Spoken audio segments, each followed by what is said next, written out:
Wah, hujan. Wah, hujan banyak ya.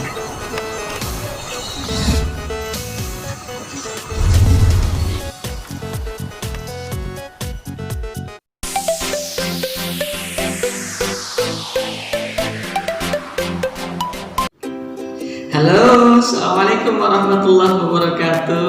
Alhamdulillahirabbil alamin. Allahumma sholli ala Muhammad wa ala ali Muhammad. Salam yang dirahmati Allah Subhanahu wa taala. Semoga kita senantiasa disehatkan dan dijaga oleh Allah Subhanahu wa taala.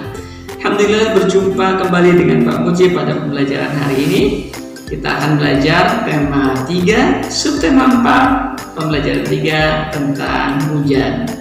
Sebelum kita belajar tentang hujan, ada hal yang harus kami sampaikan dari Rasulullah SAW. Jika kita menjumpai hujan atau fenomena alam yang terjadi, yaitu hujan, maka kita disunahkan untuk berdoa.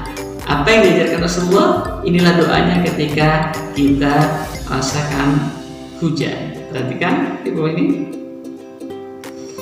Iya. Allahumma shayyiban nafi'an. Ya Allah, jadikanlah hujan ini bermanfaat.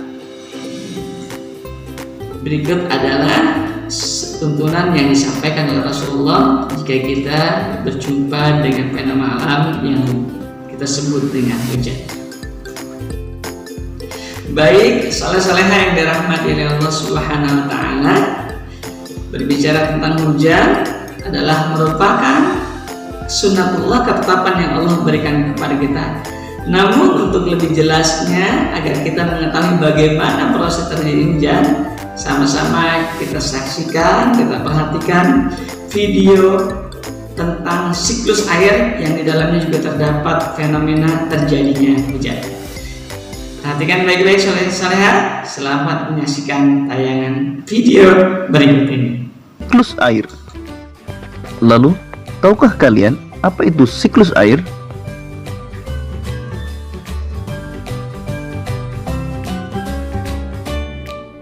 Siklus air adalah sirkulasi atau perputaran air secara terus-menerus dari bumi ke atmosfer, lalu kembali lagi ke bumi.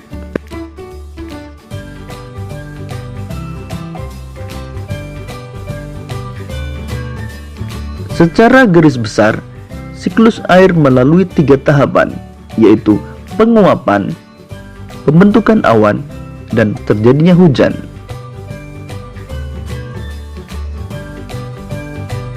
Air di laut, sungai, dan danau menguap karena terkena panas matahari. Proses penguapan tersebut disebut evaporasi. Tumbuhan juga mengeluarkan uap air ke udara akibat panas matahari. Proses penguapan yang berasal dari tumbuhan disebut transpirasi.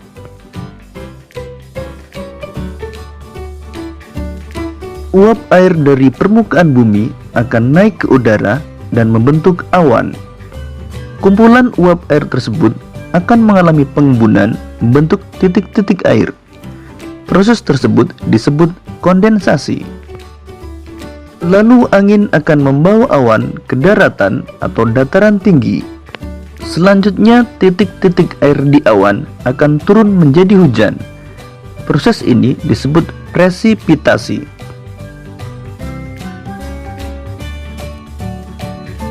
Lalu air akan mengalir ke dataran rendah dan menciptakan suatu siklus yang berlangsung secara terus-menerus.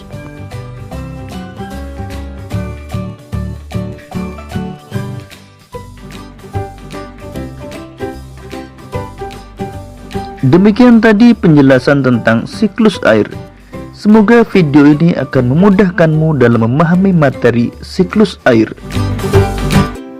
Alhamdulillahirabbil alamin. Bagaimana saleh-saleha semuanya? Semoga dapat memahami video yang tadi sama-sama kita saksikan tentang siklus air yang di dalamnya terdapat proses terjadinya hujan. Boleh kami simpulkan bahwa proses terjadinya hujan yang pertama disebabkan karena yang berada di permukaan bumi, baik air laut, air sungai, air kali, atau air yang mengenang di permukaan bumi yang terkena sinar matahari akan mengalami proses penguapan atau yang kita sebut dengan evaporasi. Selanjutnya, uap air yang berkumpul di atas menjadi gumpalan-gumpalan awan tersebut akan mengalami proses pengembunan atau yang kita sebut dengan kondensasi. Pada peristiwa tersebut, uap air yang berkumpul menjadi awan tersebut akan berubah menjadi butiran-butiran air yang kemudian butiran tersebut akan jatuh kembali ke bumi yang kita sebut dengan hujan. Dan pada peristiwa ini terjadi dua perubahan wujud benda. Yang pertama penguapan dan yang kedua pengembunan.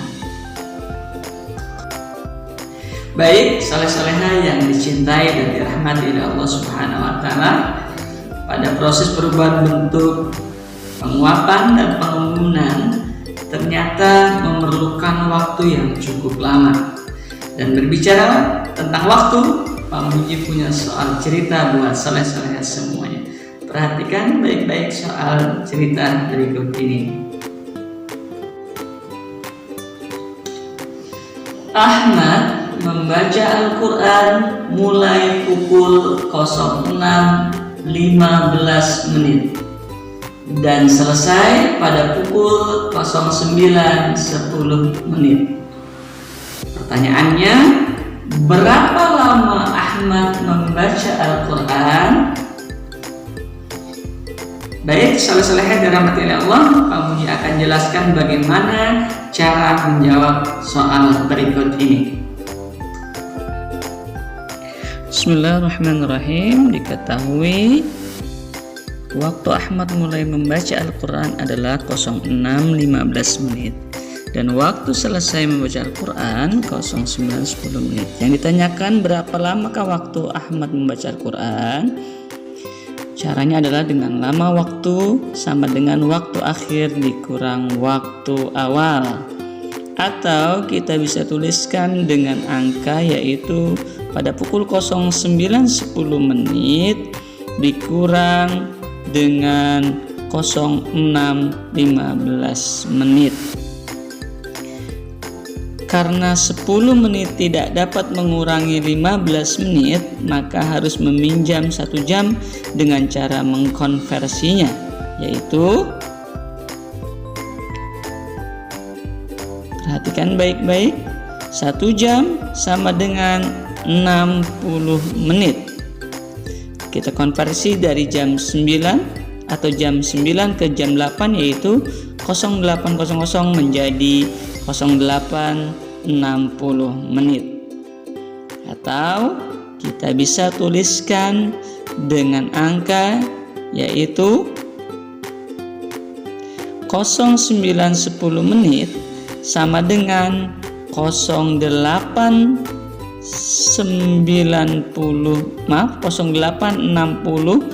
plus 10 atau ditambah 10 menit, sehingga 08.70 dikurangi 06.15 menit baru bisa kita kurangi, yaitu hasilnya adalah 02.55 menit.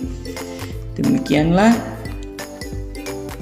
waktu yang kita pelajari dengan cara mengkonversikannya, sehingga kita dapat mengetahui berapa lama waktu yang digunakan Ahmad dalam membaca Al-Quran, insya Allah.